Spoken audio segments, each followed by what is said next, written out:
All right. What's up?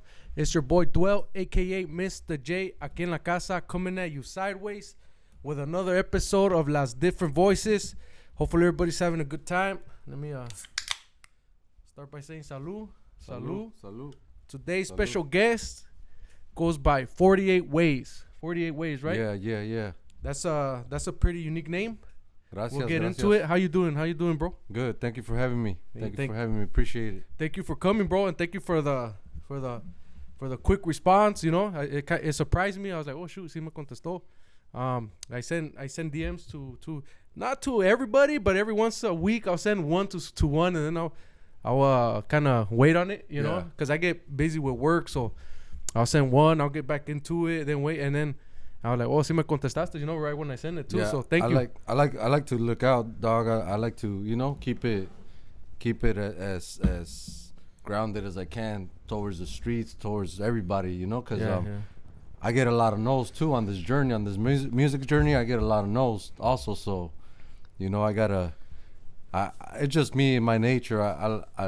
It feels good somebody reaches out to you. You know? Yeah. No, see, I get it. Thank you. This is my pues esto's like my hobby, you know. So when someone comes through, it's like I'm recording the track. You know what I mean? Like, finally, what I want to put out there is coming to life. So it's like a little anxious. You know what I mean?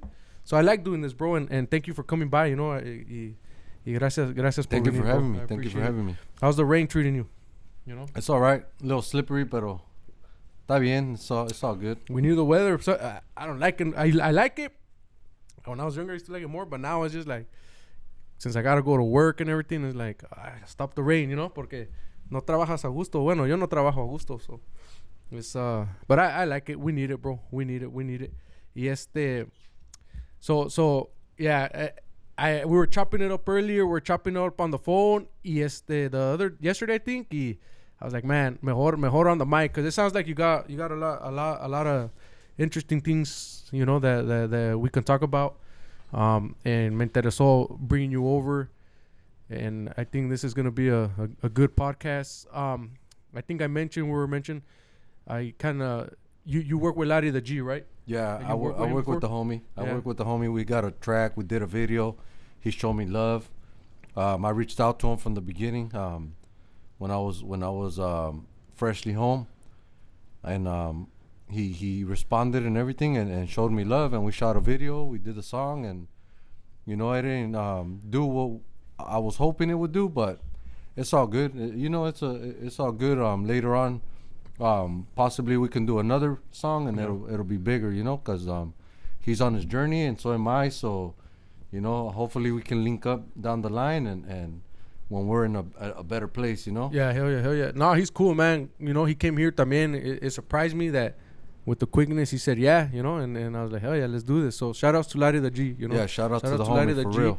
And that's how solid one. Yeah, I came across, you know, when he came by, and then I started seeing him post a music video, you know, and that's how, like I said, I started following you. Y me gustó tu flow, and I noticed, pues I've been, you know, following you ever since. Y I noticed, pues también que you own your label, right? I'm a manager on the label. Oh, manager on the label. Yeah, Okay. I'm a manager on the label. And cómo se llama that label? Artefino, yeah. Artefino. Oh, okay.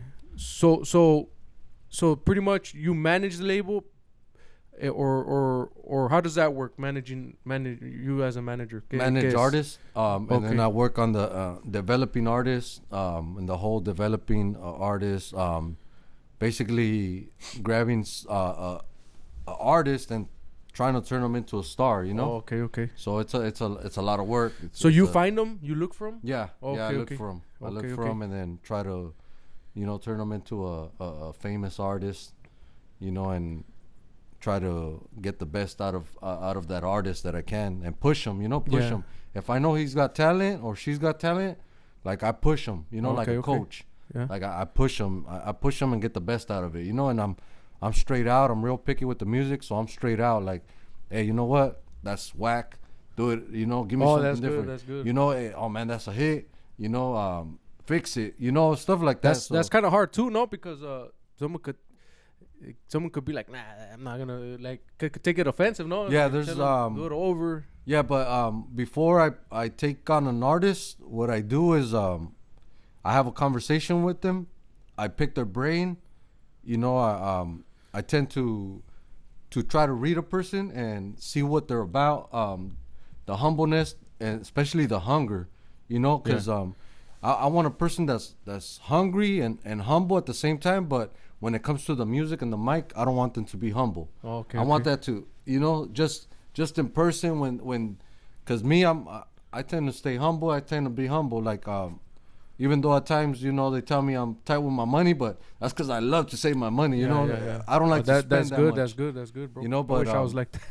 Yeah, it's a process. It's a process. Once if somebody comes with the ego or like, you know, then it's hard to work with somebody like that. Okay. Yeah, we're gonna get to it, bro. We're gonna get to it. In we're gonna see where we head out. Pero how we're gonna go. You're gonna tell us about yourself, you know. Pero how you come up with 48 Ways? How did that name come up by? 48 Ways. Porque usually it's como te diré, like pues a name, you know what I'm saying? So 48 Ways sounds like it's a label, you know? Yeah, it's really like you know, the 48 Laws of Power. Okay. I read a lot of that book being in prison. I read I didn't read the whole book because as I started reading the book, I was like, wait a minute, like I know a bunch of this stuff. Like this is like common sense. Mm-hmm. Like if for somebody that comes out the hood, you know, like us, you know, Mexican or Hispanic, Latinos, whatever. I'm a Mexican, so you know, coming out the hood, coming from families que vienen de Mexico, they're illegal.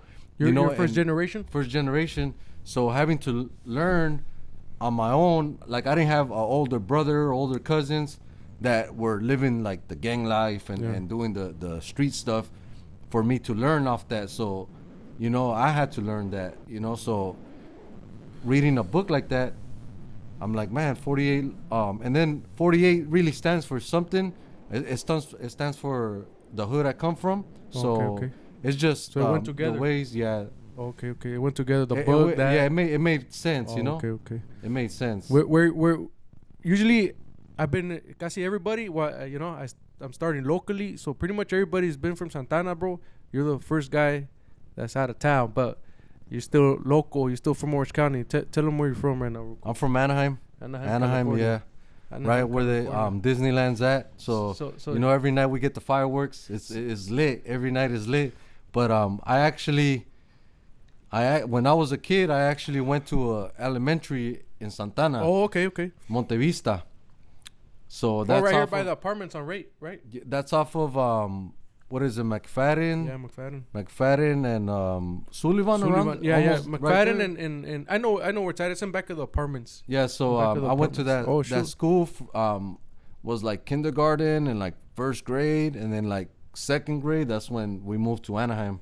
We moved to Anaheim and then been Anaheim ever since. So I still have family in Santana. Shout out to all my family, and part of my family has a spot here on Main. It's called Carniceria Zaragoza. So, that's your family? Yeah, that's my family. That's dope, so bro. Shout out to them. You know, they got some bomb ass carnitas. Oh, that's dope. And then my family also has bomb ass carnitas. We also have Lindo, Michoacan on 5th and New Hope. So your family's from Saguayo?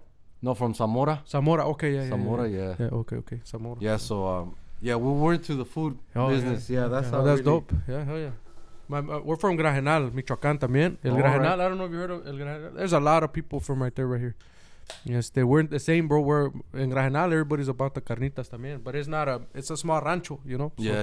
So no está muy conocido, but that's cool, bro. Those those carnitas are bomb. The Zaragoza one right here on the main by Letro. Fire. Yeah, they're fire. People right here know where that's at. Yeah, they're fire. I run into a bunch of homies even when I was away. Homie from Santana, you know, I mentioned that, and you know, and they know them. They're pretty known. So how's Anaheim, bro? How's Anaheim? Because being from Santana, you know, I had a little fun, you know, growing up, you know. I had a little fun. Para decir que I was a gangster, tampoco. Pero I had my fun, you know what I mean? It's Santana, bro. So you're going to get involved in many things, no matter what. But the next city you hear about in Santana is Anaheim. You know what I mean? So in reality, you hear a little bit about Garden Grove, you know, but the next city que is about gangs in Orange County is Anaheim, bro. So how is it growing up? I'll keep it real, man. Anaheim, the 90s, everywhere in the 90s was active, gang active. You know, back then the laws were different. You know, you didn't have cameras everywhere. So now la gente se la piensa, you know. I know a lot of these youngsters and even older cats, they think about it now because there's cameras everywhere. Oh, yeah. But back then, you know, we had a lot of killings, but hands down, Santana is really the biz, you know. Santana is it's the seat, como dicen in that extent, you know, from what I know, it's like saying Santana in the political and Orange County, they carry the seat, right? Yeah, Santana hands down. Anaheim is the next one, but también in reality, in the growing up in the streetwise, that's what you hear, you know. Santana pretty much carries the seat, you know what I mean? So like for example, if somebody from a different county says, "Oh, Orange County, you know, it's pretty and Disneyland and Angel Stadium and all that," I just say like, well, "What you talking about?" Like being from Anaheim, I can be like, pues te echo a Santana, you know, like you know, like come on, dog. But like, Anaheim is big, bro. No, Anaheim is big, and there's a lot, yeah. It's just like Santana. And every city and every hood and all around the world, you got like if you get a group of dudes, right? There's always gonna be somebody that's with the business, that's a gangster. They don't even have to be claiming nothing, but that's how it always is. There's always a down ass fucking person, or there's a weenie ass person. You know, but Santana has just like probably double or triple the gangs of Anaheim. So it was, you know, more active. Anaheim was really active, like the 90s and stuff. It's still a little bit, but you know, Santana hands down. Like I give it mad props. I give it mad props, dog. Yeah. It's a lot more gangs, a lot more activity, you know. Yeah. And Anaheim. Pero como dice Ice Cube, every hood's the same, you know. So if you grow up in a certain type of environment, it's the same. You know what I mean? Yeah. It doesn't matter how big or small the place is. You know. Yeah, exactly. It's the same. You know. Y you know what I like is, like I said, a mí me gusta bringing people que they're doesn't matter where you've been at, pero que right now you're pushing something. You know, something to make yourself a difference. Something where you can show somebody something different. Where you can teach somebody something, you know. Progress, pretty much. A mí me gusta that's my podcast. So I call it Las Different Voices. I don't know. I pretty much it's for raza, but not really. You know what I mean? At the end, it doesn't matter who I bring here, as long as they're doing cool.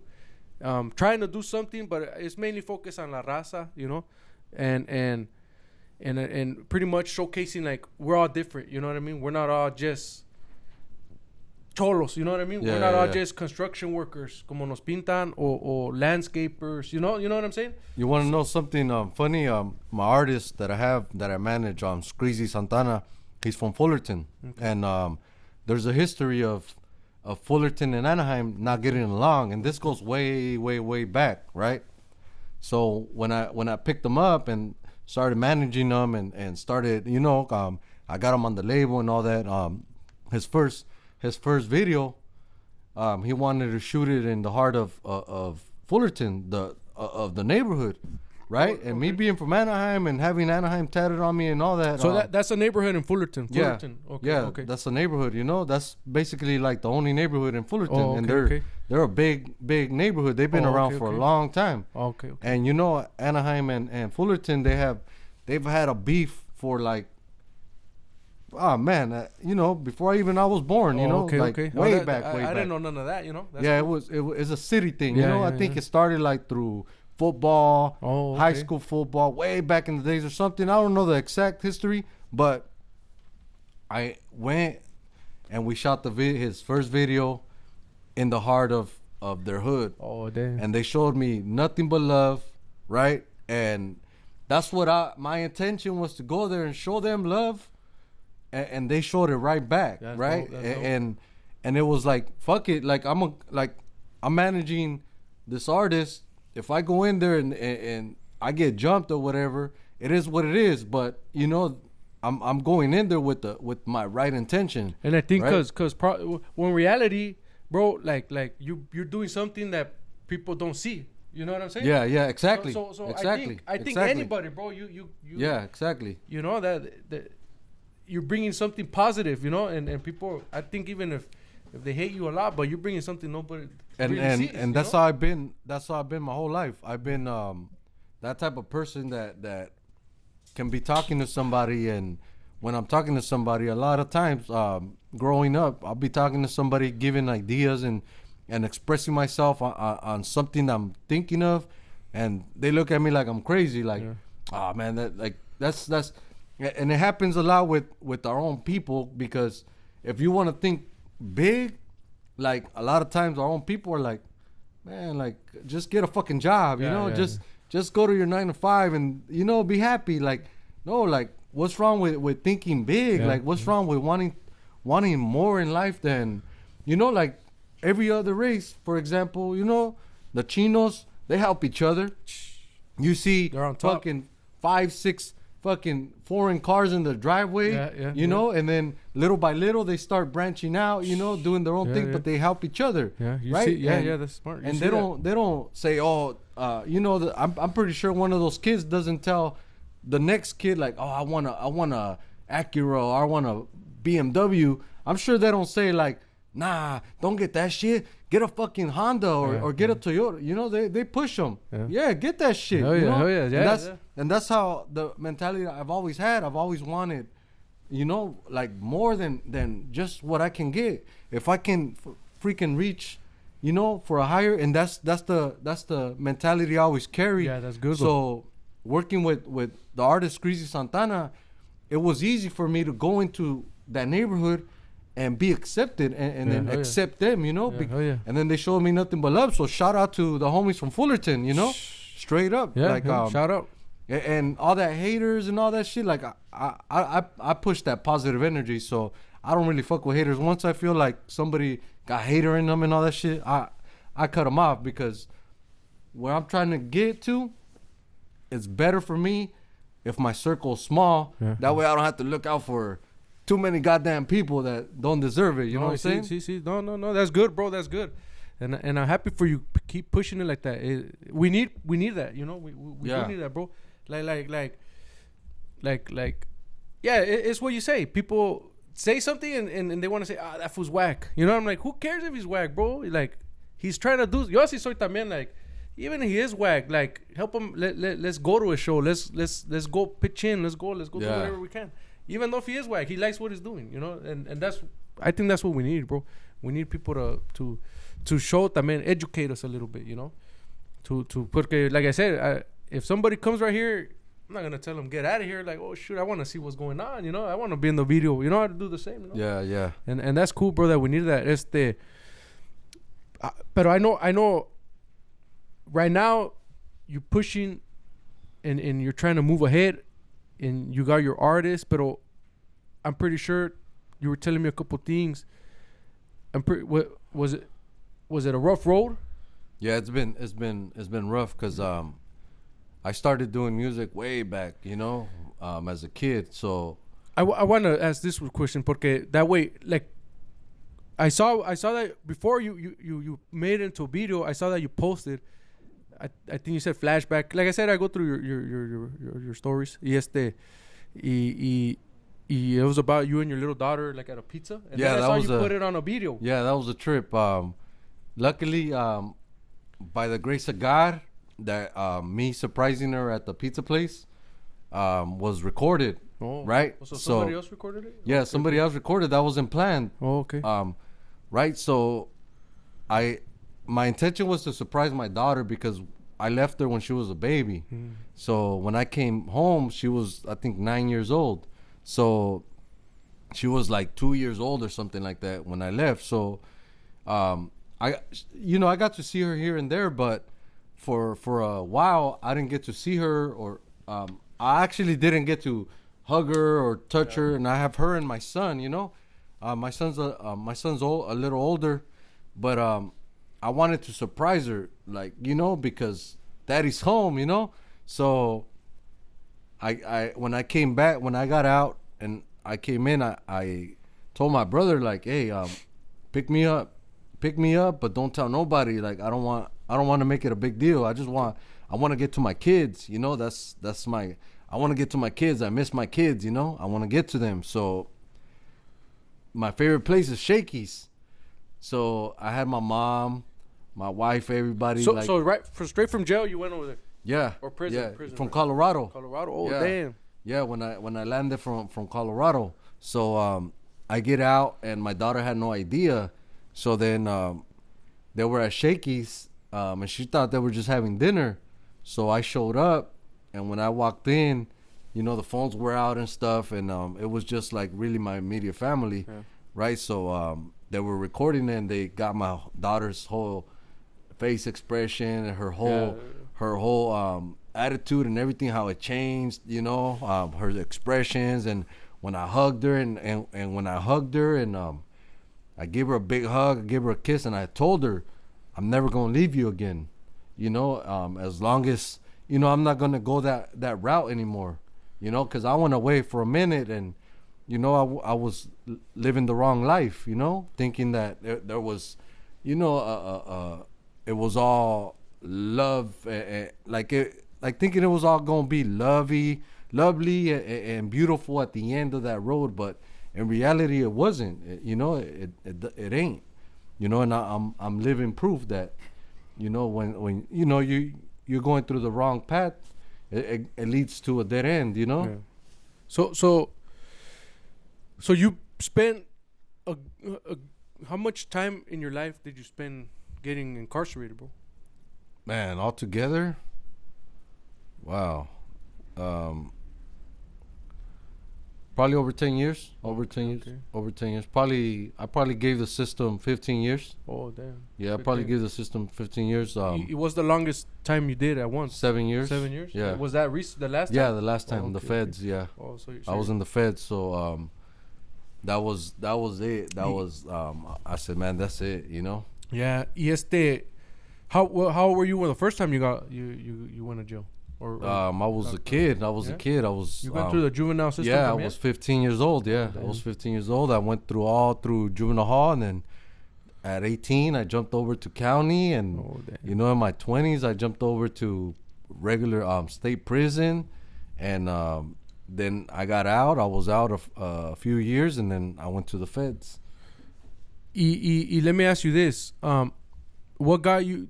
How was your family? Like your family? Did you grow up with both your parents? Yeah, I grew up with both of my parents. Yeah. What got you to want to be in the gangs? Chilling with I don't know. It's chilling with cousins and homies. Like, I got cousins that are about my age, so they lived in the neighborhood. So hanging out with them since like elementary, and having friends that were our age, and friends like having older brothers that were like, into gangs and stuff like that. So looking up to them, like, and man, them dudes had girls, like, man, pelones, bald head in the 80s and 90s, looking like a cholo. You got girls, like, you were a player, so it's like, damn, these guys got it going on, like, so for the fun of it, pretty much. It was like fun. It was cool, It was and you don't see all the darkness of it, because all you're seeing is glamour of it. You see the glamour, so you don't see what comes with it. You don't see any of that, because obviously they don't do it in front of you. Really, like, whatever they're doing they're doing it over there, because as a kid, you got to get home at a certain time. Well, they're still out and about and going different places, and, getting girls and then getting into problems over girls. And you know, that's how most of these hoods have beef with each other. It's over a girl. You know, somebody's baby mama sleeps with somebody, and or somebody's girlfriend cheats on them with some other dude from a different neighborhood. Now they got beef. You know, that's really how it is. Yeah, I always hear my older homies tell me like that, pero I never got to experience, like, people like me. I was more into the tag banging scene. Like, you know, eventually my homie started getting, we started getting in pedo with like neighborhoods around here, but in reality, like, I don't even know why, bro. Like how everybody, we just had beef with, like, now we have beef with them. Okay, it was a trip though. But I remember a lot growing up. I grew up with older people. Y siempre me decían lo mismo. Like, all the neighborhood beefs, bro, are cause of girls. Yeah, they were because of a girl. You know. Yeah. I was like tripping, and now you're telling me the same thing too. I mean, I'm younger, bro. You know. Yeah, I got it. I guess you could say my phase is like the end of it. You know what I mean? Because I mean, I'm not that old, but I'm not. I think it's different now. I'm pretty sure. You know what I mean? Yeah. The streets are different than they were. Way still different. I think even in my generation, in my youth, you know, and in the 90s, oh yeah, different than my youth. You know what I mean? Because you know, every generation is different. But I heard that a lot. Yeah, way different. I heard that one a way lot. Different. Yeah, yeah, entonces yeah, because that's what I want to hear, bro. What got you to want to do what you're doing now? You know, why you want to push it? What got you into that scene? So you went. How old were you? You said 15 when you first got incarcerated. Yeah, in the juvenile yeah. system? What you get locked up for, bro? If you don't mind me asking. It was for a shooting. A shooting? Yeah, oh it was damn! for a At a young age, huh? Yeah, and from there, how much time did you do? I didn't do that much time because I had Because you were a youth. No, I had a top-notch lawyer. But, okay. It was I was 15, and then they interrogated me without, like, there was all kinds of stuff that you know fell, like, basically by the grace of God. It was kind of in my favor as far as the case and stuff, and the person didn't die, and okay. You know, it was a whole trip. You know, it was good, bro. It was a crazy. It's a crazy story, but, like, you know, I don't really get into that because the person didn't die, and you know, it's this sensitive subject. I'm I'm really not a, you know, I'm not a killer. Like, you know, I wasn't trying to kill nobody really. You know, it was just a young kid with a gun, you know, doing stupid shit, and, you know, ends up getting locked up for a shooting, you know? Yeah. Tell us a little bit about that, bro. After you what got you to do your, I mean, if you want to say it, what got you to do your last stretch, if you don't mind me asking? Addicted to money. You know, seeing, you know, since a kid, wanting to be a big freaking big drug lord, you know, like, I was fascinated with that. You know, I lived in Guadalajara when I was a kid. You know, I was hearing stories and seeing stuff, and when I was a kid, like 12 years old, you know, even in elementary, you know, hearing stories and seeing things that intrigued me, and I was fascinated with the money. You know, like, man, I want to be big. Like, I want to be the biggest drug lord in the world. Like, you know, like, people that know me since elementary, they know, like, I used to talk about that. Like, I'll be like, man, when I grow up, I want to be the biggest drug lord in the world. And I've had, no bullshit, I've had homies tell me, friends tell me, like, fuck, when you were a kid, like, when we were kids, like, damn, you used to talk about that, like, you wanted really to be the biggest freaking drug lord in the world. And in elementary, like, while kids wanted to be Batman and Superman. So, you know, I've had people tell me to this day, like, man, you fucking always thought, like, out of this world. So it only makes sense that I fell into the music back when I was a kid. And like, I started off writing poems. And, you know, but... So what got you into hip-hop? I mean, we're gonna get into all that. You know what I mean? I'll ask a bunch of questions. Pero yeah, go ahead, bro. Sorry. Yeah, but no, I was into money and the fast life. You know, making money, having nice things. You know, being able to buy my kids and stuff like that. But I started young. You know, yeah. I picked up like a little sack when I was a kid. You know, it wasn't like a lot of people, they pick up a sack once they hear rap or rappers or corridos and oh man, I did it when I was a kid, you know, like a kid, like a teenager still, you know. I picked up a little sack and you know, I eventually you know, picked up a little sack and nickel and diamond till, you know, it just starts getting bigger and bigger and bigger, and then next thing you know, the feds are knocking at your door, you're a little too big now. You know, let's go. Damn. You know? So they raided you, te llevaron? Yeah, they raided spots. They took me, you know, and they gave me a bunch of time. And that was because of this last time, pretty much. Yeah, this last time. That's what you got. How's that, bro? How's that for people that don't know, you know, like me, you know? How does it feel, bro, being in there that long and you having your kids out here?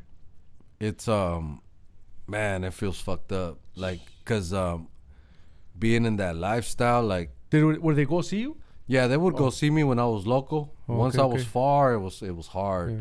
Once I was like ended up in Colorado, you know, or Oklahoma or Texas, it was hard, you know. It was like, and I would talk to him almost every day, you know. I try to talk to him almost every day, keep in touch. My daughter, even like when I came home, I asked my daughter, like, man, how'd you always recognize me? Like, she's like that, cause you know, you can't, like, you're my dad, like, like, cause I used to fear that, like, I used to be worried, like, man, my kids ain't gonna, like, you know, my kids are gonna, you know, I'm gonna lose that love, like, they're gonna lose that love for me, that touch, you know, that feeling, you know, it used to worry me. But before I went away, my biggest worry ever was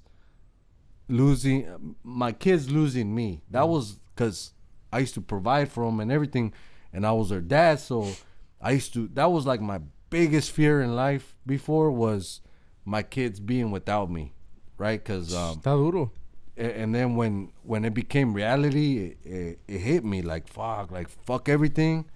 Like, my kids was like what hurt me. Like, it hurt me. It hurt because, you know, I love my kids, you know. Like, I try to be a good dad. Coming home, you know, at times I'm a dick, but that's just shit like you develop in prison. Like, if you go do a few years in prison and you're normal, you go to prison, when you come out, you're gonna have some issues. Like, that's reality. Yeah. That's reality. So everybody all these kids and stuff that want to be knuckleheads or think they want to end up in prison just to see what it's like, after they come home from prison, they're gonna have some type of issue, you know. Yeah, it's a trip, bro. Is it different? You were saying you were in Colorado. Is it different over there than right here? Like being in the jail, in the prison system. Well, they got politics and stuff like that, so it's similar. Is it more in aspects to more chill, more hardcore? You kind of at times you have to represent a little.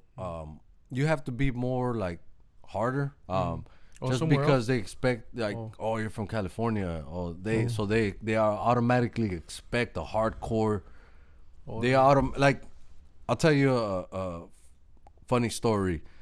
It was a bunch of us that got transferred from Lompoc, California, and it was about close to 10 homies that we all got transferred at the same time to Colorado, right? So when we got to Colorado, we get off the bus and we go into the prison, and like different, because you have homies from different states, so now they're looking at us like, damn, these fools are from Cali. So I'm from Orange County. And how can you tell the difference? I mean, Oh, you can tell. I mean, I'd expect if you probably go in regular clothes, you know, to Colorado, they're gonna be like, oh, these You can tell. You can tell. Yeah, they can tell. They can tell. See? And shout out to every homie from different states, because they got some righteous, good ass homies that I've met, and shout out to all of them. But it's you can tell when somebody's from Cali. It's just the way we carry ourselves. It's just different, a little different. Not saying that anybody else carries himself wrong or anything, but it's just Cali has a Cali swag, what they say. Yeah. You know, it's a certain style, certain way of talking, certain way of carrying. Like, for example, I met some good ass homies from Texas, but they talk a little different, more country. You know, they talk different accent, huh? With a swang. You know, so in Cali is like in Cali we kind of talk more like kind of like more proper, you know, not too much with a slang. Then you get into other states and you know, country.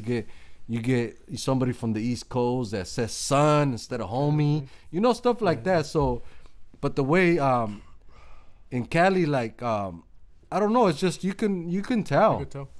You can tell. So, you know, when you go other places, they're like, man, these fuckers are hardcore.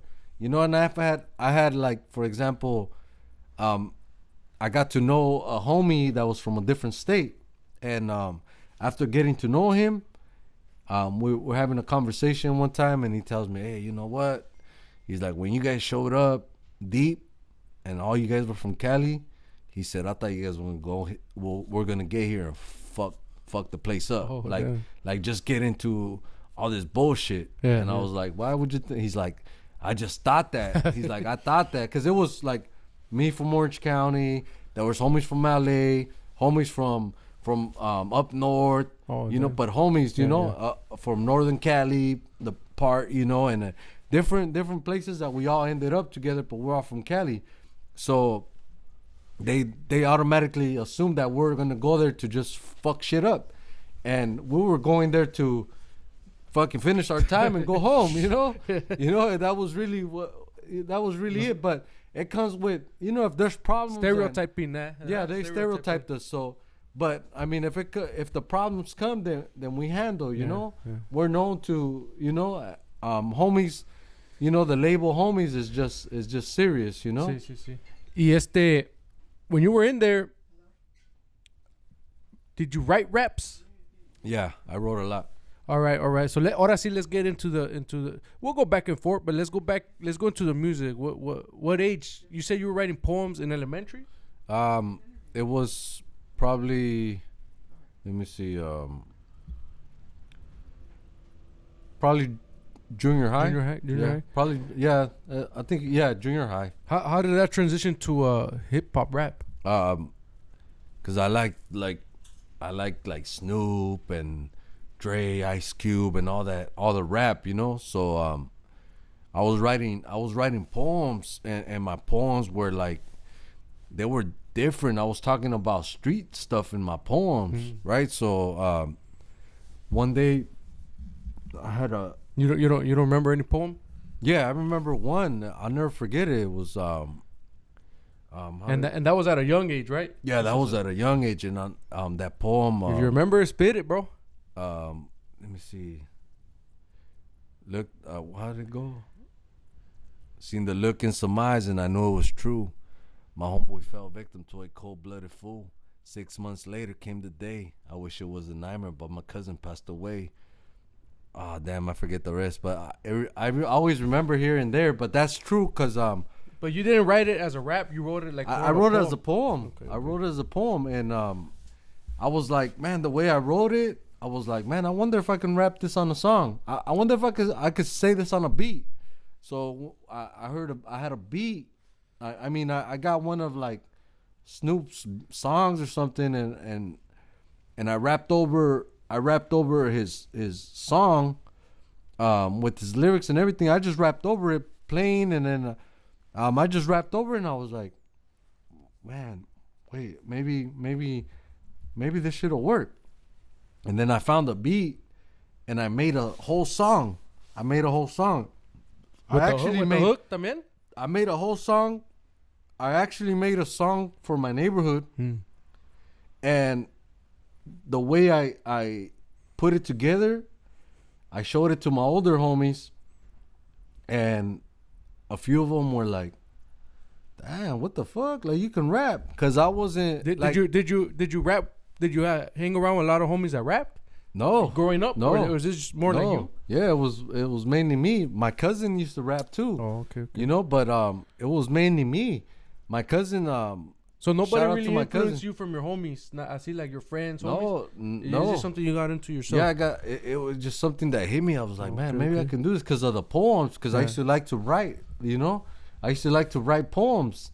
That was a thing for me, and I used to like to rhyme. Like the poems rhymed, and I was writing a poem where I was using words that, you know, I wasn't using your average words. Like I was like really like, it's like I was freestyling in my head, putting these poems together, and then looking at the dictionary and like, what the fuck is this word? What did I just say right now?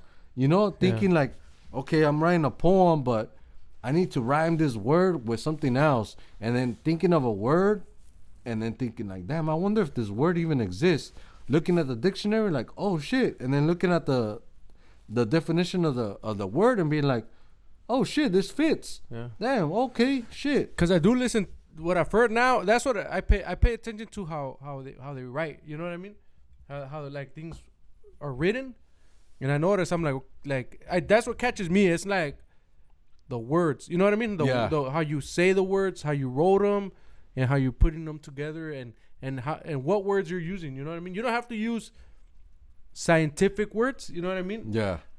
Like it college degree words, but it's how you use the words. That, like having a conversation. You know? Yeah. That's when I think it's a rap, bro. And I notice you write así también. You know, like you know how to, like when you're rapping, it's like you're having a like at the same time, like ¿cómo te diré?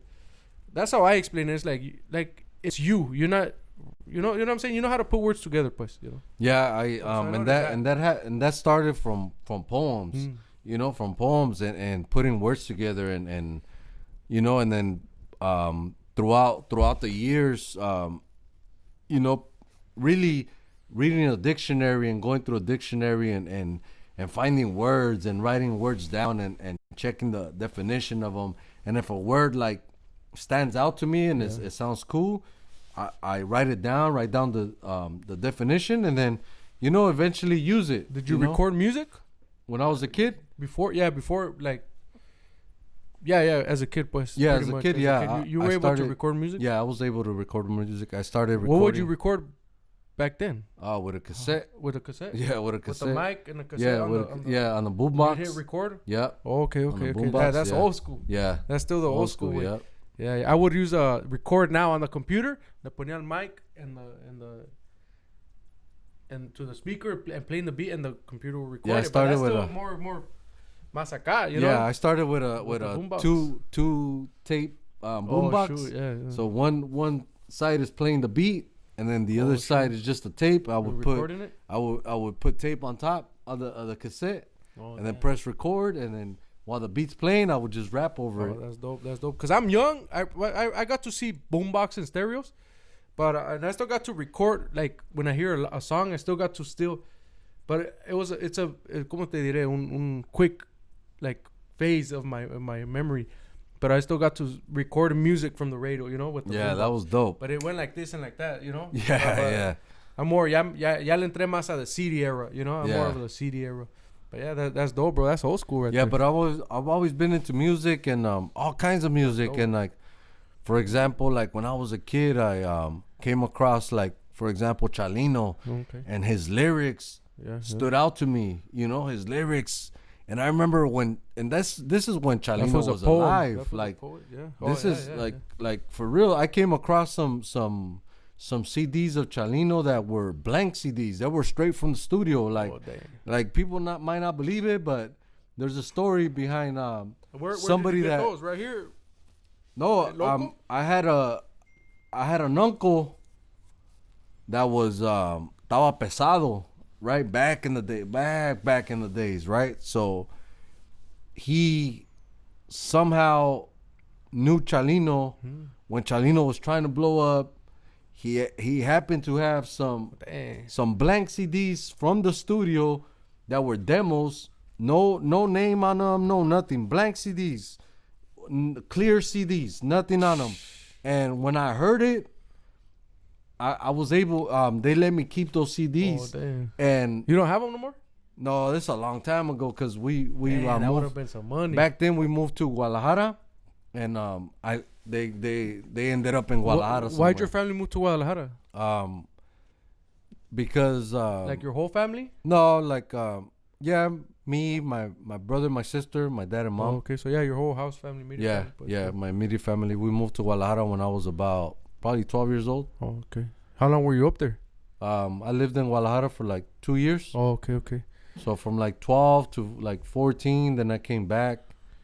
So that's when around 15, 14 and a half, 15, that's when I started picking up So, like so who's from poems. Guadalajara? Your mom, your dad? Nah, I had an uncle that was from Jalisco, Oh, from okay, Guadalajara, okay. from Jalisco, and Yeah, because you're telling me you're from Michoacan. yeah, So but my you guys family's went from over there? Michoacan. Okay. Yeah, but if you read between the lines, like Guadalajara was back in the days was the, you know, it's the Mecca. Yeah, It's the Mecca for you know for back in the old school days. yeah, you know In the 90s, huh?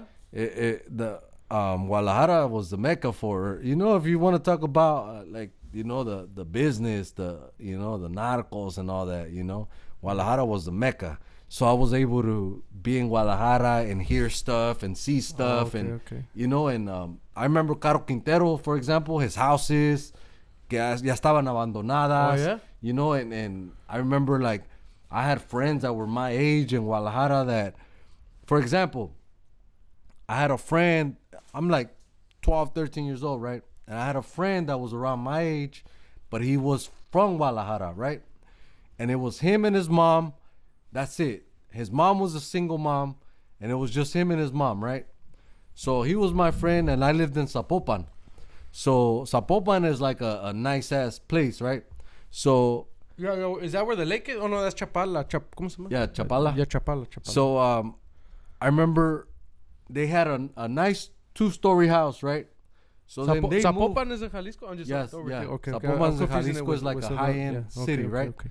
So it's him and his mom. That's it, right? Single mom and him. Mexico is hard to live in Mexico, right? So I was a kid. I'm paying attention. So then next thing you know, they move to this big ass house, right? They moved to this big ass house that if that house was here, it'd be somewhere in Anaheim Hills or somewhere in fucking Damn. San Clemente in the hills. It's a big ass Something house. you wouldn't like, see over there like it's a regularly. big ass house. So I used to be like, what the fuck? And I remember thinking like, I was a kid, you know, 12, 13 years old. And I remember thinking like, how the fuck is it possible that my friend and his mom live in this big ass fucking house? It's so hard in Mexico, right? Yeah. So one day I'm fucking inside his house, and I'm walking the hallways in his house because yeah, they had a big ass house, Pool and Walking- everything? Oh no. No pool. everything like Damn. a big ass house. Yeah, yeah. And I'm walking the hallways and stuff, right? And I look at a big ass frame on one of the hallways, and it's a general from the military, right? There's a picture of him. It's an old man, right? And he had told me that his grandpa, his mom's dad, gave him that house. Oh, shoot. Right? So I'm like walking, and I see the picture. I never met his grandpa, but that was his grandpa. I see the picture of him, right? So I'm like, damn, that's your grandpa. He's militaried out and everything. Like, damn, that's dope. You know, your grandpa looks like a serious man, you know? You're like, yeah, my grandpa gave us this house, this and that. He takes care of us, right? We fast forward, not too long. I'm watching the fucking news. El Güero Palma, I don't know if you know who Güero Palma is. I've He heard was of the a name. big ass fucking narco. Yeah. He was like Chapo's compadre back in the days, right? Güero Palma goes down. They capture him because he was a fugitive. He was a big ass narco, so they wanted him. Güero Palma goes down. The news is all over it. They show the news. And the general from the military that busted him is next to him walking. It's on the news and shit. It's probably on YouTube and all that shit now, you know? The general, I see the fucking news. and it's my homeboys, my homies, my friend's fucking grandpa. Oh shoot! And I'm like, what the fuck? So I tell my pops like, hey, papá, es el abuelo de mi amigo. And my dad's like, oh shit, you know, you got that's a trip. You got a serious friend. Like you got a friend with serious. And you know what's a trip? That in Mexico, as a fucking 12, 13-year-old, was the first time I smoked weed. Oh shoot! Was the first time, in Guadalajara, and was the first time I fired a gun. Right. Damn. Well, I remember one time we got fucking the cops pulled up on us. Boom, they fucking, and I had my little 20. I had a little 25 on me that I stole. I didn't steal it, but I borrowed it from my dad. You know, so I thought I was little cholo. You know, and they fucking those are cool came. guns though. Little. Those are little. It was like a little Derringer or small, something. Yeah, they're like that. Yeah, and they came and they found it on me. Well, my friend that I was with, I remember he pulled out a card, and they fucking looked at it, and it was like a forever pass that his grandpa had gave him, you know. And he pulled it out, showed it to them. They looked at it. They looked at him.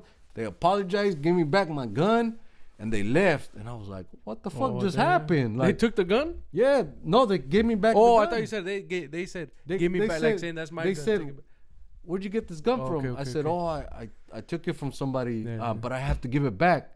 And they give me back the gun. Oh, damn. They didn't, like, it was crazy. I was like, what the fuck? Like, his grandpa was serious business. So I used to be like, fuck, man, that power, you know, money, power, like, respect, you know? Like, that's really... it opened up your mind to that. It opened up my mind, like, fuck, like, that shit is crazy. Like, what the fuck, you know? Well, that is different because, like you said, a lot of people open up their minds to certain things because they see it on TV or whatnot, you know. But you saw in a different light, you know what I mean? Yeah. So it's more. I guess you could say it's more raw, you know, more raw because it was brought to you. You didn't see it, learn it. You know what I mean? Yeah. Even like the rap, you know what I mean? Like nobody, like me, I got into it because of homies. You know what I mean? Like around people, but. That's why I said, who were you with homies rapping when you were rap? So it's kind of raw too, you know. It's raw from the, ¿cómo te diré? Like, pues, raw. You know what I mean? Like. Yeah, it was from experience. Organic. I kind of learned it from TV, seeing rap. You know what I mean? Like seeing rap from the TV. Yeah. And from my homies, and it's like, oh, I want to try it, you know. Pero it looks like you solito te cayó. Yeah, it was. And just it was like natural. that, you know. It was natural. In Guadalajara, it opened up your mind. You saw certain things, it opened up your mind to want to make money like that, right? Yeah, it was like, man, that was awesome to me. I was like, man, and I don't know, like, I don't know if my friend at the time, I thought you were gonna say your friend was Güero Palma. I thought you were gonna say that. No, like, yeah, they're not be lying, you know, that'd be some lying ass shit, you know, but we're kids and I don't even know if I'm sure my friend knew who his grandpa was and all that shit, you know. But I tripped out. Is your friend still live over there? I don't know. You never saw him. I never saw him. After once I grew up and stuff like that, I didn't. I lost touch with him and everything. Yeah. What got you entonces when you started writing raps, what got you to stop? Did you ever stop writing it? Did you ever stop doing music, or did you continue in your? Yeah, I always continued. Yeah. I always just continued doing it. Eventually, like once I was like 18, started going to studios and stuff like that. And did you ever want to do it like for reals, or siempre you just did it for fun? There was when I was younger, there was a time where I wanted to do it for reals. But once the money started coming easy with the dope game, it was like you focus on that, man. Yeah, I focus on that. That was my career. Did you so music became my hobby. Secondary. Music became my hobby. So it was I'll tell you a real true story. I was probably 19 years old, and I partied with Wu-Tang. Oh yeah, I partied with Wu-Tang for like a whole weekend. Oh right? Damn, for real? So when you were 19? How did that come? Where? Right here in Hollywood. Oh shoot. I had a friend I had a black friend, right? Who from Wu-Tang, if you don't mind me asking? All of them? Yeah. At the damn, time, I think Redman, I think it was Redman, if I remember correctly. Redman at the time, he had like a broken foot, broken ankle, so he was in crutches, right? Damn. I met Method Man. Didn't kick it with Method Man. I kicked it with Ghostface. I kicked it with producers of they were called Killer Army. Oh, okay. I like those fools. And I kicked it with them. I kicked it with Ghostface, and I kicked it with behind the scenes type of people, producers and stuff like that. But Method Man, Redman, they were a little more. So they were down the hall, and at the Hilton, because I had a friend that was from Long Beach, and he moved to Anaheim when he was black, right? And he was into hip hop too. And I was into hip hop. I was into like East Coast, West Coast, everything, all hip hop. So he got some tickets for us, and he's like, "Hey, let's go." So we go to the House of Blues in Hollywood. After the show, we come out, and it was the Hilton or the Hyatt, right across the street from the House of Blues. And like, I look across the street and I see a bus, and it was like a tour bus, right? It was a big bus, and I tell him like, "Hey, dog, how much you want to bet that they're probably staying at that hotel?" And he says, "They probably are. Let's go." So we cross the street, we go into the hotel, and we walk in the lobby. There's like a fucking party going on. It's just people everywhere. It's like a party in that fucking hotel. Damn. Right? So we're like, what the fuck? So we're like, hey, let's go fucking explore. Let's go. And we're like 19 years old. Yeah. Like, fuck, let's go walk around. Let's go check it out. So we jump in the elevator. We end up in a floor. Well, we had weed on us. We had blunts on us. And we come out one of the floors, and there's dudes with like walkie-talkies and stuff. Like dudes, like young dudes, like from like New York and shit. And they like walkie-talkies, and some dude stops us and he goes, "Hey, where you guys going?" And we're like, "Shit, we just looking for the party." And he looks at us. He says, "You guys got weed?" "Yeah, we got weed." "Oh, all right, come on." So they took us to a suite.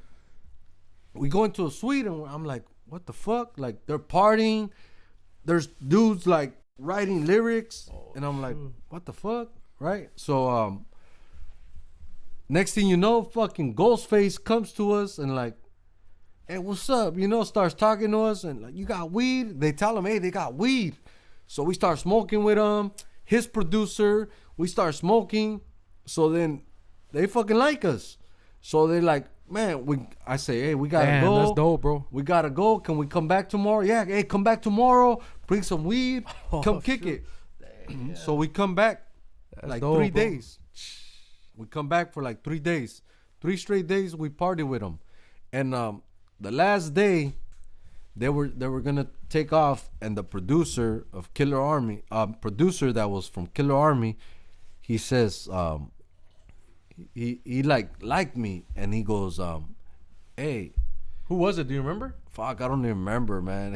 I had his info, everything, but I was young. Was he Puerto Rican? No, he was black. Oh, was a black guy? And he goes, "Hey, dog." Well, he said they don't talk like that, but talking New York lingo. Yeah. So he says, "Spit a flow for me. Spit a flow for me right now, and I'll sign you right now, and I'll take you with us on tour." And I looked at him, and I said, "I'm not ready." Eesh. And he was like, "I respect that. Keep my info." Were you nervous? I wasn't ready, because when I walked in to the suite, they were partying, but at the same time as they're partying, was it intimidating? It wasn't intimidated, but I wasn't ready. I knew I wasn't ready. I knew I wasn't ready to just spit a flow at the time, and because I wasn't like, it's like right now, or just say right now, we have a party here, right? We're not gonna be fucking writing lyrics and shit. Them fuckers were fucking partying, hearing a beat, writing lyrics while they're fucking partying, and that wasn't what I was doing. I was smoking weed and fucking partying. I wasn't thinking about writing lyrics while I'm partying, and these fuckers were writing lyrics while they were partying. But that's dope. You got to see. I got to see what I got to see Wu-Tang, how they really were behind the scenes, and they were really about the music. They were really about, and I wasn't about that. I was more about the party. You're in a different world. Yeah, I was in a different world, Yeah. and I was like, I was honest with them, and I was like, man, I ain't ready, because they were on a whole different level at that time. But that's luck right there. Still to be like run around to run into something like that. You know? it was crazy. It dope. got me That's more. It gave me more love for the music, Something and then you remember for life, bro. Huh? yeah, something like I'll never forget. Yeah. Something I'll never forget. That was an awesome experience. Hell yeah! I smoked weed with Two Mix once. You know Yeah. Two Mix? Have you heard of Yeah, Two I Mix? think I heard of him. He's I think from he's old school también, and I remember like 3 times he came to Santana. Oh, And for some reason, the 3 times, I mean, he's not like Wu-Tang style, but he's like underground. He has tracks with Psycho Realm and stuff like that. But check him out, Two Mix. He's old school. He's raza. Y like the 3 times, me tocó smoke weed with him, bro. So it was a trip too. I'm like, that's yeah, cool. I That's got cool. to smoke weed with this guy. I smoked weed Wu-Tang? with the game. Oh, también. With the game, I freestyled. Being a manager, have you met? Or is this recently as you as a manager? No. Or This también was out of luck like this that. this was before I went to prison, to the feds. I went to we went to an event that was thrown by somebody that I knew. They threw a big event here in Santana, I think it was at the Observatory, Okay. and he paid Game and he paid Too Short to perform Oh, right. at this event, and it was a big event, and I was in the patio outside smoking weed, and the Game was there, and some other artists, and we started freestyling, and I remember Game giving me props, but I knew they didn't fuck with essays or Mexicans like that, because it's really a situation they got from back then, Compton and South Central, LA. They really beef with each other. Sí.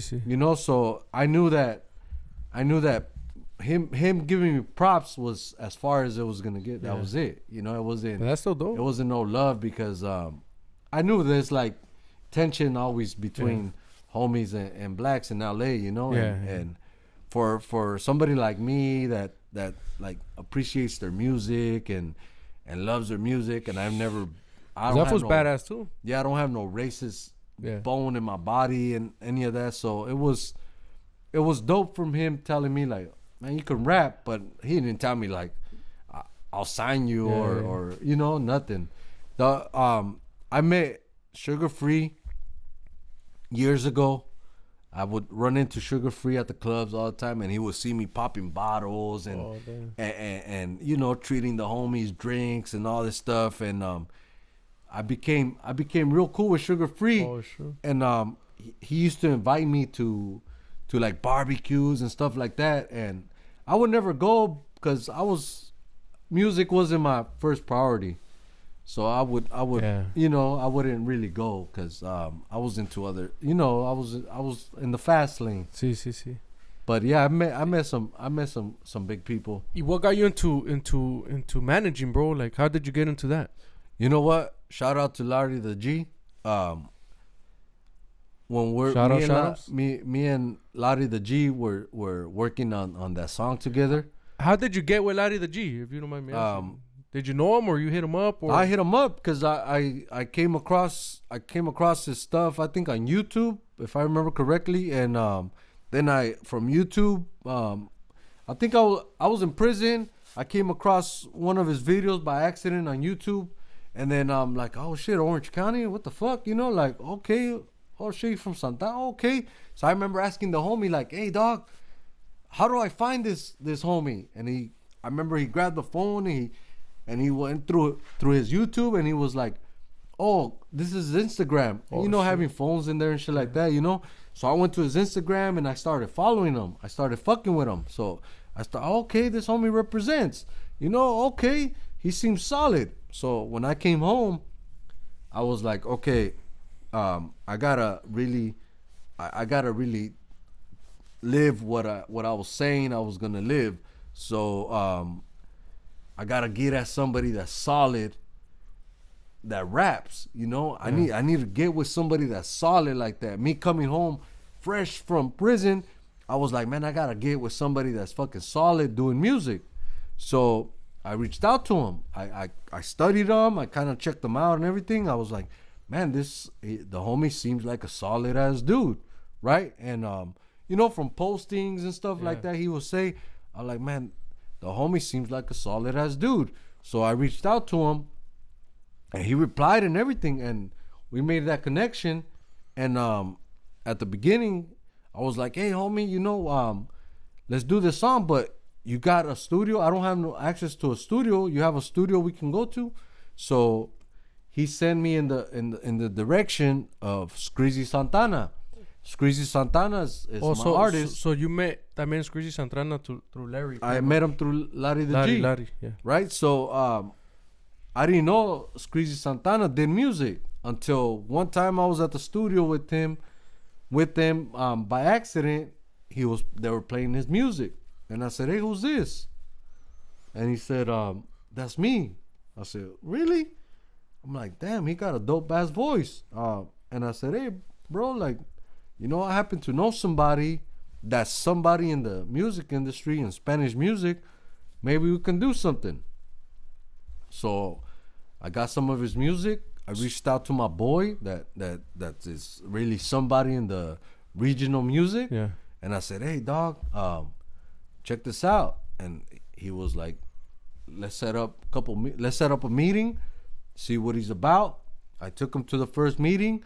He said, let's set up a second meeting so I could have more representatives of the label here and see what's up. Oh, that's dope. Then we went to a second meeting, and then we got on the label, and he said, hey, look, dog, I'm starting a new label.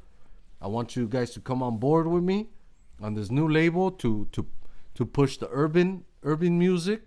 He said, which is, you know, the reggaeton, the trap, the hip hop, everything else. So right there, they do all music? So my boy that I'm talking about, he's the CEO of Afinarte Music. Afinarte Music, if you're not familiar with it, Afinarte Music has Los Dos Carnales, El Fantasma, Gerardo Diaz, etc., etc. Okay. Like a bunch of good artists, a bunch of badass artists. But that's regional music. Yeah. So he wanted to do something, you know, urban. He wanted to do the urban side, so he started Artefino Music. Okay. And then he gave me the opportunity as a manager to develop artists and bring artists and look for artists. That's dope, bro. And so Artefino's been, you know, it's a new label. It's the baby label to Afinarte, but Afinarte is a big fucking label, and it's established, and it's super so it has the successful. So it's basically most of the same team that he has is behind the scenes helping us with Artefino. Oh, okay. So Artefino is like we've been working, but I've been working, you know, from the ground up. Been working, and with Screezy Santana, we've been working hard and trying to develop them, you know. And how did he? Because I saw him on ¿cómo se dice? American Cholo. I know I saw him there, and I saw him, I think, in Road and Radio. Yeah. Who connects him with him? You? Yeah, pretty much. I have a shout out to my boy OC Syndicate. Okay, I seen that too. That's not you? No, that's not me. Okay, because I follow that page. Yeah, that's my boy OC Syndicate. He's really a real estate agent. Oh, okay. And he helps me a lot with the marketing, communicating with people, just because he has a better vocabulary than me. Yeah. He can talk to people more professionally and better than me. Kind of like a rep. Yeah, he's a real estate agent, so he has a better talk than most people I know, you know. So he reaches out to people for me, and he markets for me, and he helps me push it. And he was actually the first person when I came home. He was actually the first person that hit me up and was like, "What's up with the music?" And I said, "I wrote a lot. I got ideas." And he said, "Let's get to it." So shout out to my boy OC Syndicate. That's you dope, know, bro. he's low key. You know, he's like his name. He likes to remain OC Syndicate because of the real estate. You know, and he separates his real estate with the music. So he keeps it professional. So shout out to my boy OC Syndicate, man. That's my boy, man. That's good. Shout out to OC Syndicate. Yeah, I follow him. I thought it was you, bro. I think I started following him. Yeah, he's made a lot of connections. He made the American Cholo connection. Okay. He made the Rhodium Radio connection. Okay. He's That's made dope. other podcast connections and he's made some good connections. You were telling me que también you were coming out in the ¿cómo se llama? The Indicted Indicted one. Shout out to Indicted. I'm waiting for them to hit me up so we can redo the interview. There was technical difficulties and we have to redo the interview. Yeah, that's dope. That's dope though, cause I've been seeing them and I'm like, oh shoot, that's a good one. That's dope that they reached out to me. And shout out to the homie YBE, the rapper, that also gave me a chance. Oh, okay. You know, I linked up with him. We got a big song together. Who have you linked up with? Aparte, we'll get into that, but like after you're done. But who else in your ahorita that you've been managing? Who have you linked up with, bro? That you've liked? I've met a lot of people. Yeah. Some of the people I don't really like. I won't talk bad, but there's a lot of people that have bad energy. Yeah. But I met some big people. But what's a trip is that one of the biggest producers in the world, hip hop, I met his family. Somebody took me to meet him and his family at a studio in Pasadena, and that's Hit Boy, the big producer. Hit Boy, he's a Grammy winner. Okay. He just had It's the newer producers, right? He did his Game's new album. He produced Game's new album. He has a Grammy with Nas. Oh shoot. Right now he's one of the biggest producers in hip hop. Okay.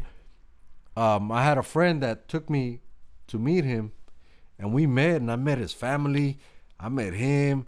I freestyled with some rappers, some real hip hop rappers that I freestyled with them. We had a good time. They treated me so good. That dude was so humble. His family so humble. They gave me so much love. The reason I didn't keep going there was because the person that took me was on some funny stuff. Yeah. So I was like, I'm cool, you know. I'm good. I thought you're trying to look out for me, but you're trying to get me. I'm good with that. Like, you know, if I lose that, then it is what it is. It's meant to be. Yeah. You know, or it ain't meant to be. Like, it's just, I was like, fuck. But I was at that studio with one of the biggest hip hop producers in the world, and they showed me mad love. That's and dope, he's bro. black, right? And these people were black, Yeah. right? So it was like, damn, like if I'm getting love from blacks that run hip hop, they own hip hop, dog. Yeah. Like that's, you know, Yeah, that's facts. If I'm getting love from them, then I'm supposed to be here. That's what I thought. Yeah, you know? that's dope, bro. If I'm getting love from them, they're accepting me. I'm supposed to be here. And you're telling me that you're not are you rapping still? Yeah, I still do my music. Yeah, I but- still rap. But it's still like a secondary. Because you like I'm pushing enjoying the this management. management thing. Yeah. Yeah, I got so much. Like, man, it's fun. It's fun going to the studio and listening to other music and different type of music and giving ideas and coming together with different minds and turning all these ideas into one idea. And it feels so good. Y tienes two artists ahorita, Yeah. ¿verdad? Y BHO. Squeezy Santana y como BHO. BHO El Yao. Yeah, he Yeah, gets down, that huh? it's a young kid from Durango. He's a rapper. Yeah. And that fucking kid got bars. He's got a crazy story. You know, he's you know, if you ever want, you could interview both of them. El Bucho, you'll have to do an interview all Spanish because he don't know no English. Está bien, You está know? bien. Yeah. But he's fucking let's dope. make it happen, bro. He's fucking dope. Bring him over. Yeah. Yeah, we'll he's get fucking it. dope. Do Yeah. they have Instagrams?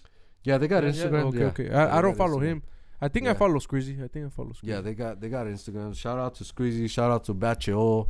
Shout out to the whole fucking Artefino camp. Yeah, the whole team. You know, Juice County Rolls. And that's cool, bro, because you guys are doing your thing. You know, like I said, not too many people in Orange County are pushing it like that. You know, like I said, Larry the G And then I think it's you guys that are pushing it like that. Like I don't see nobody else, you know. So Yeah. So, I mean, Yeah. there's rappers everywhere, but it's like you guys are doing your thing, And bro. and the CEO of the label, he's from Santana. Oh, okay. He's from Orange County. So you know, it's love. It's like authentic love. It's Yeah, yeah. authentic Orange County love. You know. Yeah, that's 'cause dope, bro.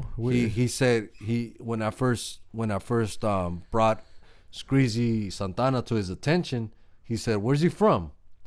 I said, "He's from Orange County." He said, "Good." All right. So I want to blow up somebody from Orange County. Hell yeah, hell yeah. And I was like, "Let's do it," you know. And but the crazy thing is, and one thing that people don't understand for these up and coming artists that want to be famous and want to succeed and they got what it takes. Once a label takes you or picks you up, the work is just starting.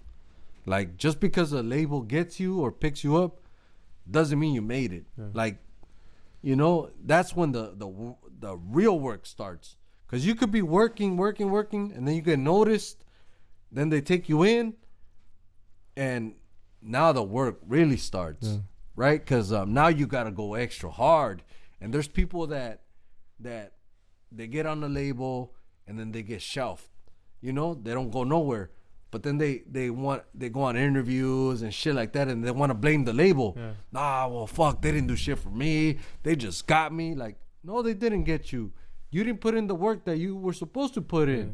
So I carry myself like I ain't got shit coming, right? Because once you start thinking like, oh, I made it, or like, fuck, I'm already on the label, then you start losing because now you're thinking you're something that you're not yet. So once you get on the label, that's when the work really, like, you got to go extra hard. Damn. What you were doing up until that point to get recognized, okay, double, triple that shit. Now go even harder. Yeah. So the label can keep their attention on you and want to push you because a label is not it's like you or anybody. If you hire somebody to work and they don't fucking work, it's like, what the fuck I need you for? Start. If you want to keep busy, yeah, right? you know, If you want to keep build busy. a wall. Yeah. The wall ain't gonna build itself. Yeah. You gotta fucking put the Échale cement ganas, in, échale ganas. and build it. Yeah, Yeah, you're not you gonna know gotta- how to build it right now, but go bring the lumber. Yeah, you know, yeah, you gotta go put in bring the that lumber. work. Hold the You gotta lumber put for in that me. work. Go bring me the hammer, and then from there you start picking up. And Yeah, you gotta now put in you're that work. now you're cutting the wood. You know, now Yeah, you gotta put in that work. And there's times where I'm like on 4 or 5 hours of sleep, waking up in the morning because studio all night. Yeah. Getting through shit, music, doing meetings, like all kinds of stuff. So it's a lot of work. See, It's a lot of work. but it's dope, bro. You know, not Yeah. too many people can say they're doing that. You know, like Yeah, it's a lot of work. It- It's a it- lot of work. that's why I kind of stopped writing music too, bro. I like writing music. Like I don't smoke weed. I'm not a stoner, para decir. But the last tracks I did, maybe like 2-3 months ago, I did them right here. 2 months ago, I did them stone. You know what I mean? So that's why. And then I'm like, I stopped smoking again, and I was like, I got like on a 2-month binge, smoking weed. And then I'm like, I started writing rhymes, but then I stopped smoking weed, and I was like, I know my mind was blocked. But before that, I could. It's not that I write music stone. I've always done it without it. Pero just, it's a lot of work, bro. Yeah, it's a Writing lot. It's a lot of work. Putting it all together and then recording it and then editing it, finding the right beat, finding this. It's a lot of work. Yeah, because a lot of times, most of the time, well, every time, I'm hearing something in my head, or I'm like hearing something in my head, or I have this idea, and like I can bring it up to, for example, Screezy. I could tell him, hey, I got this idea, I got this, and then watching them bring it to life, bring the music to life, it's like, damn, fuck, that's it's a process. Have they ever worked together? Yeah. They both rap over his guitars. Yeah. Yeah, they got some shit HVO, together. right? Yeah, HVO. they got VHO. Yeah, they got some shit together. Oh, that's dope. I would want to Yeah. check that out. It's not online or anything like that. Not yet. Oh, Not okay, yet. okay. Not Yeah, yet. that'd be dope. I'd want to check that out. It's a process. It's a process, and it's timing. Everything's timing, especially through a label. Everything's is scheduled. in its timing. Yeah. And you got to stack up music so that you can really get it going, you know? Once Yeah, you stack up music and the label feels like it's ready to push, cuz you can make a dope ass song, right? You can make a dope ass song, but the label or people like somebody like me will be like, "Hey, that's a dope song, but it's not a fucking great song." Right? Because there's a difference between a dope song and a great song. Okay. You know, they gotta so they can't just release any song. No, they won't. If it's from the label. Yeah. With the label, you can't just... Yeah, it's got to be like... So, like, if they want it on YouTube or on Spotify, et cetera, it has to be approved. Yeah, it's got to be approved. It's a process. Okay. Different... It goes through different departments, and it's gotta basically check... Every department's got to check off on it, like, okay, and then it gets to the big boss, and the big boss, like, man, I like that, or nah, I don't like that. It's a process. But it's awesome because when the big boss says like it's a go, it's like hell yeah, okay, let's do it again. So we they help with the videos. The label helps. Hell yeah. They work all that out. Hell yeah, they work on they do the videos, like the production team. They handle the videos, the locations, the models, all that shit, and then they do their thing. You know, while we do the music, they do their thing, and you know I'm out on the streets. I'm out fucking different places, pushing it and shit like that. Like if it's a gang, you know, it's Artefino has like it became a gang. You know, it became like my hood. It became like, you know, that's what I claim. That's what I represent. And that's how if we were all like a raza push stuff like that, we'd be better off like the Chinos. Yeah, you know, because we have that heart. You know what I mean? Yeah, we have the heart to, like, you know, like you said, for the hood. But if it were for work. You know how we'd be up there, you know what I mean? We'd be up there, bro. But I know what you mean. You know, I was in the Carpenters Union, and there's a lot of raza, like the big heads from the union, the Chicano fools, pues son chicanillos, you know. Yeah. Homies, pues a lot of them are homies too. You know, they tell you where they're from and stuff like that. But they say I push this. This is my hood. Así también dicen, you know, we go 100%. You know, if you guys want to join the union, it's going to be 100%, you know, like the hood. Porque hay mucha pues, raza que va a la unión, you know. A lot of people that just get out of jail también, trying to start. So you meet a lot of different people right there. But any workers, any artists que you thinking of, like, bringing on? Have you been scouting anybody you like? I have no más que... right off the top of my head, I can't really, and then I can't expose at the same time because there's like it's strategies and it's like no, okay. But yeah, I got some. I got this. Any dope rappers that you like from Orange County that you say they think are dope aside from that aspect of it? You know what I like Dope Boy Tony, the homie. Dope Boy Tony. Okay. I fuck with him tough. I fuck with his dad. Like I'm in contact with his dad here and there. You know, I give him the props. You know, because I give them mad respect, dog. They're out there. They're grinding. Yeah, they're on the same tip. And I recently had a conversation with his pops, and you know it's always like since the day one I met him, it's been love. It's been genuine fucking respect, mutual respect. That I'm like, fuck. If I get to the place I want to get, you know, I would like to extend my arm out to him, and from Orange County, you know. So you know, we need that. We need that fucking love, that help. You know, that everybody needs someone to look out. You know? We nobody could do it by themselves. Nah, you need a team. You need a good team. You need help. Yeah, everybody needs help. Or a teacher or something. You know. Yeah, you need a good team. You need a good team for real.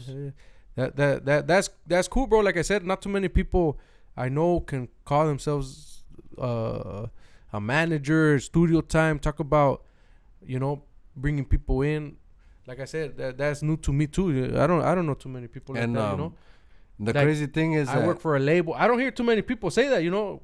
We're part of a label, like, oh, that's dope, bro. Everybody works independent pretty much, you know, like. What makes me feel good is when people really, when they give me props for, they say, man, you rap?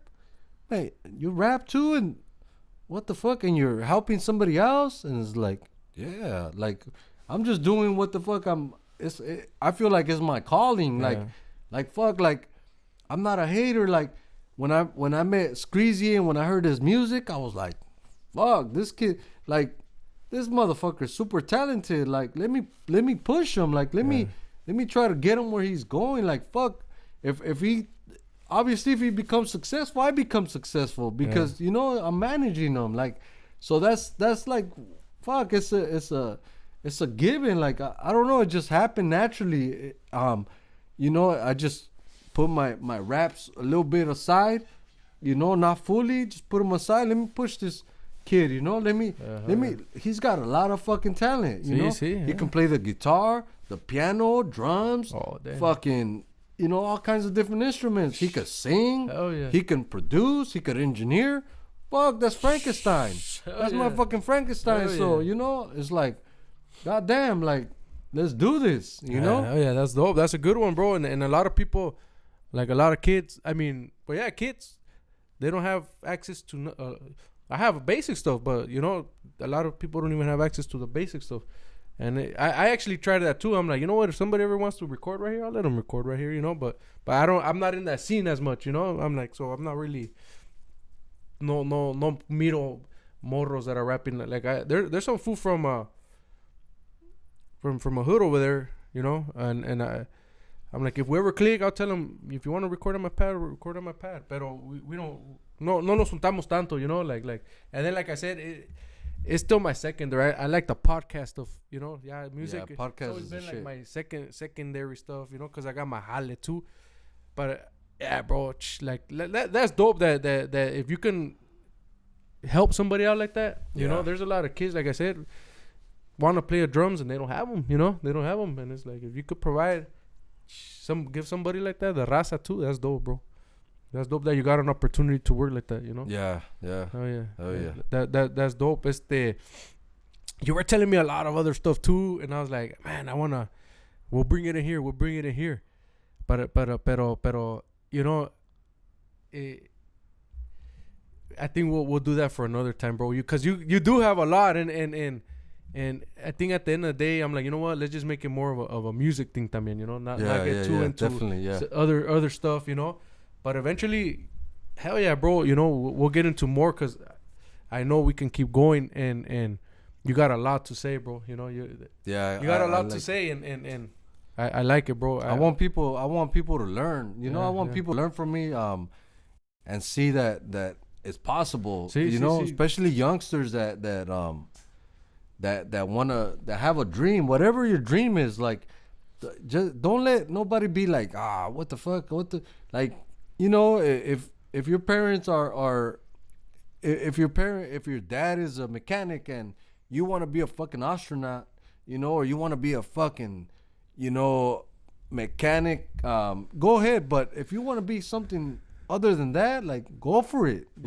Go for it. Just put in the work. Because what did it take for you to because there's a lot of raza, bro. A lot of people that are in jail, that come out of jail, that go in, that come out, and not just people that go to jail. You know, there's other people that can't get or aren't motivated or they don't have the resources to do it. But what do you say to somebody, bro? Like, for you that you got out of jail, and now you're a manager, you know, for a record label.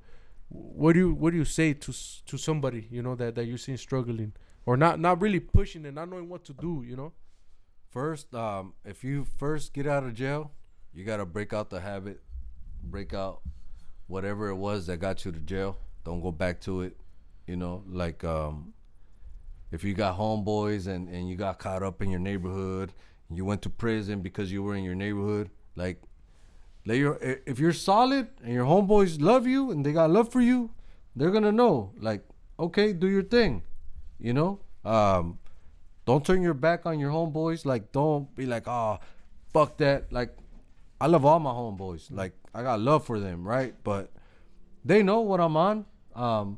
But you want another beer? Y'all take one. Salud, bro. Where were we at? The whole manager thing. Yeah, with working with artists. People that want to, you know, get into it or come home from prison and all that. Yes.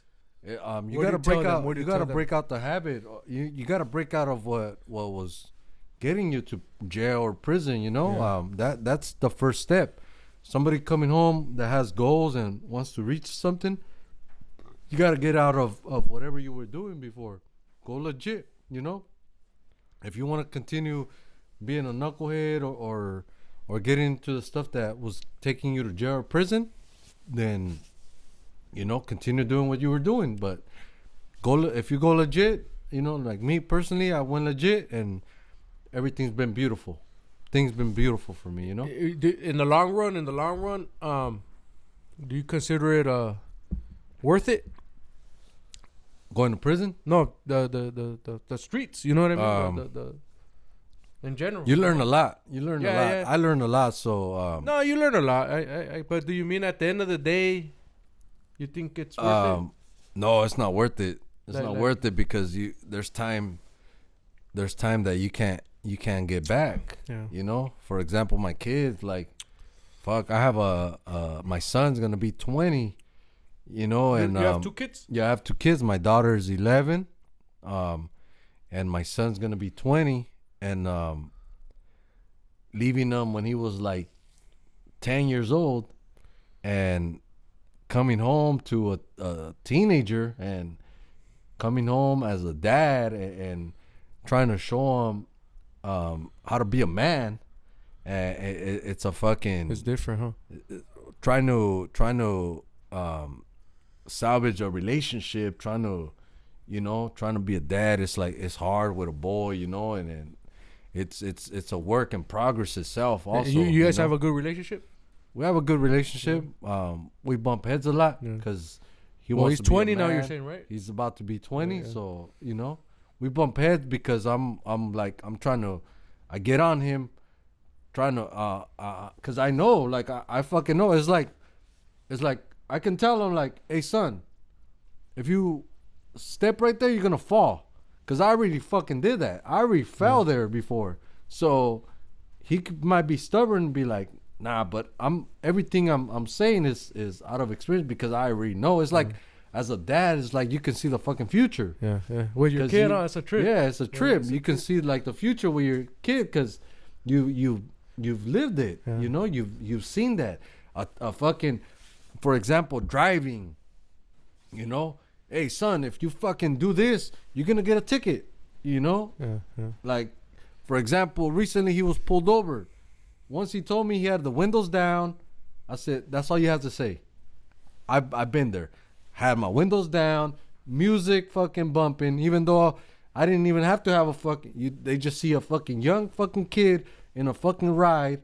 They automatically, this kid has to have something. Yeah. He fits the description of a fucking, of a Hispanic or Mexican or, whatever. He just fits the description of a young kid that's probably up to no good. Yeah. Right? So that's automatic. So once he said, I was driving, my window was down, like, yeah, they thought they fucking had Red flag. jackpot, fucking young kid driving, oh, we got something. Yeah. Because he's fucking Hispanic, or Mexican, So it's things that you like. They live in I Anaheim, live- your kids? Oh, okay. Yeah, I bet it's hard, bro. It's hard. Like I said, and then was it easy for you transitioning when you got out, and then getting into the rap scene, and because you tried getting into the rap scene before the manager, right? Yeah. That's what you were trying to push. Yeah, and I think the whole rap thing would have been easier. I think it would have been easier. But it was given, like me becoming a manager. I fucking love the challenge. I love it. I grew up competitive. I was competitive in sports. I was a hustler. So combining my competitiveness and my hustling mentality, combining both of those together, it's just like, fuck yeah, let's do this. Hell yeah. You saying I can't? Okay, let me show you that I can. Hell yeah. Yeah, No. that's dope, bro. really how my mentality is all the time. And what are your plans? Like keep go at it. ¿Cómo se dice? Go at it all the way. Yeah. Pretty much. Yeah. I mean, pues obvio, ¿verdad? That's why you're doing it, to go What all I the way. want, what I want is my goal, my deep goal is that one day my grandkids kids can be living off of something I left for them. You Hell know, yeah. some like I want my grandkids to be like, fuck, my grandpa was a bad motherfucker. Un general. en Yeah, el toro. yeah. You know, Oh, my grandpa 48 Ways was a fucking, you know, he left this shit for us. Like, Yeah. fuck, like that's something I fucking, that's my goal. Is like, I want my kids know, because the way the tough love I have for them, they know, and they see me like get up early and be on the grind. So they know my work ethic is like, I'm not lazy. Like, I don't have excuses. I'm not a man of excuses. I go, fuck it. It is what it is. You know, I've been in situations where it's like, fuck it. It is what it is. You know, I can't make up fucking excuses. You know, I'm not perfect. Nobody's perfect, but every day I wake up with the intention of being better. Every day I wake up with the intention of being a better dad, a better person.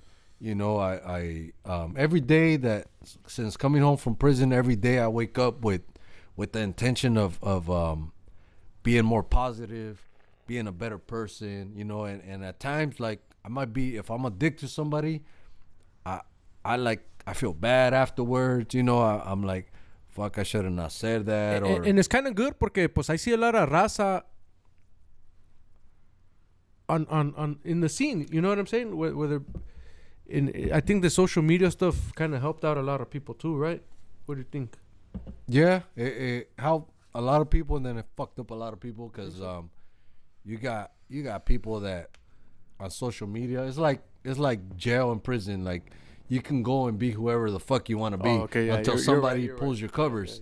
So it's like social media, you can be whoever you want to be until somebody fucking pulls your covers, right? So a lot of times where I'm looking at people's pages or shit like that, there's times where I want to go out and be like, motherfucker, you ain't shit, but I don't do that, because you fall know, into that. Yeah, then you fall into some type of fucking hater shit. Like, but there's times where I want to be like, I want to be that person to call that person out, but I'm like, I can't, because I'm on a business side of it. Yeah. Like, I gotta keep it professional, right? And then my boy OC Syndicate, he reminds me all the time, hey, don't fall into that shit. Or he'll call me, hey dog, did you see what's going on? Yeah, I saw that. Don't fucking get into that. All right, cool. Don't trip.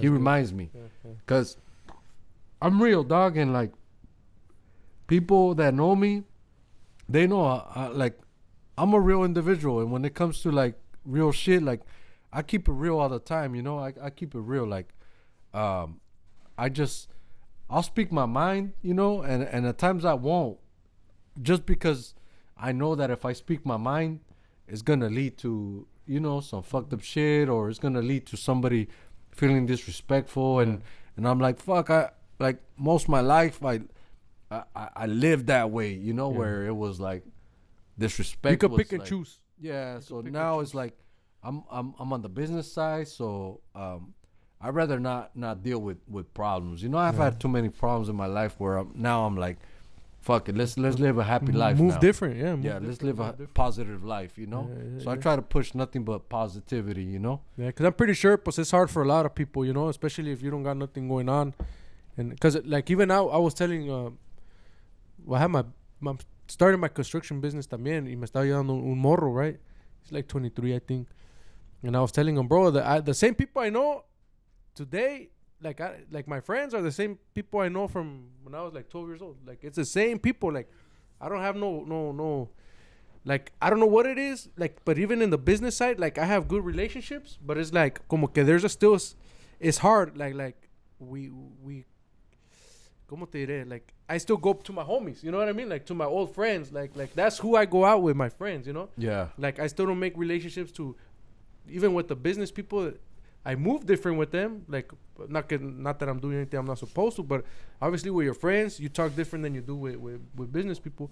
But it's like, it's hard for a lot of people to.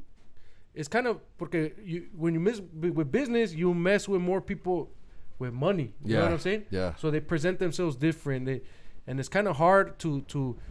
It can be intimidating, you know. Yeah. Because I come from nothing, bro. Like, we're never humble family, you know. Yeah. Así que we were broke, no, but we always had food to eat and a roof on our table. But we weren't people that money, you know what I'm saying? And it's crazy. Boom, like, It's crazy because like my closest homeboys, they fucking push me like, man, get it, homie, like get it, you know, and they push me like, and throughout this journey, this music journey, and now that like in the recent years where I've been going like hard and it's been like a job that's turning into a career for me, and it's like I'm going super hard and learning stuff and wanting to learn stuff. I've met new friends that click that were supposed to be in my life. Like it's just crazy. Shout out to Juice County Rolls, my boy Monzo. Shout out to Rosman, my engineer. People that I met recently in the last couple years, that really fit the mold and fit my circle of what I'm trying to do. Because if you're into, let's just say you're into BMX riding, and you go out and you're BMXing and you're riding bikes, your circle's gonna be people that ride bikes, and you're gonna go ride bikes and shit like that. So everything you're into, como dice el dicho, solitos se encuentran, So I found people, and the team that I have is a good ass team. It's a solid team, and along the way, there's been throughout the last couple years, there's been people that came and went. It's like, okay, this person is negative, or this person just doesn't fit. This person doesn't have the same mentality or mind or ideas. Like, we just don't fit. So the team that I have now, from the homie Full of Funk to the video producer AR, to everybody on Artefino, to engineers, like everybody, Troop Nasty, Tsunami, which is another dope ass artist that when we first met, it was like bumping heads almost, until we had a fucking conversation and like, damn, this motherfucker has the same ideas as I do. Like, fuck, like damn, I have the same ideas as him. Like, fuck, damn, I love this motherfucker. Like, damn, this motherfucker is the shit. And like the mutual love and respect, and now the team that I've like assembled without even, it's like a gang. Like, we didn't jump each other in or nothing, but it feels like a fucking gang. Like we look out for each other. Like I got, besides like, extended homeboys and friends and family, I got a actual team that we go hard. Like, conversate on a daily, all the time, give each other ideas. Call one of my boys, like, hey, I got this idea, dog. What do you think? Like, damn, okay, let's do it. Shit like that. Is just the music. Is just the whole. It's Artefino. It's an art. It's like you want to paint something. You want to create something. And I like that name too, Artefino. It's dope, bro. Yeah, Artefino. Shout out to everybody. It's unique. Hey, pues ira. We I think this is the longest one too, bro. The longest interview. I would want to, like I said, I know we can go at it a lot more, but I kind of explained to you earlier a little bit why I go a little for a certain time frame. Pero, bro, I would like to have you for sure. Yeah, anytime, bro. Anytime. Let me know. Part 2, and like, yeah, it's good, bro. It's good. Like I said, I know we can go at it a little while more. But I rather save it for another time, bro. To be continued, dog. Put part 1, part 2, Simón. part 3, whatever you want to do, and whenever you want, I'll bring BHO, el pinche BHO, I'll bring him through so you can interview him all Spanish, so the people can see he comes from nothing. I'll bring Screezy Santana. I could bring you Troop Nasty. You know, you want somebody that fucking works out? I could bring my fucking son, Isaiah Supreme. You know, little fucker's hard headed and shit, but it's tough love. Recommend me people. You know, you know, I could bring you people that that are into chasing something that's meaningful. You know, and that's what you're pushing, and that's why when you reached out to me, I did my research. I checked you out and shit. Like, okay, the homie's pushing something that is meaningful. You know, you're not just here trying to hear some dumbass stories. You know, I want to push what you're doing, bro. You know what I'm saying? Like I said, you right now you're doing good. You know what I mean? I'm just saying right now, as in what you're doing is good, bro. And what you como, like the Christians say, a testimony. You know what I'm saying? Yeah. A testimony. This is my testimony. Porque you came out of jail. I don't know exactly how your whole life was, but I can tell like pues you've had your ups and downs in regards to certain things, but it's like you're still pushing, bro. You know what I'm saying? You're still pushing para salir adelante. Yeah. You know, and right now you like what you're doing, and you're in a position that a lot of us would want to be in, or working where a lot of us would want to work. You know what I'm saying? Yeah.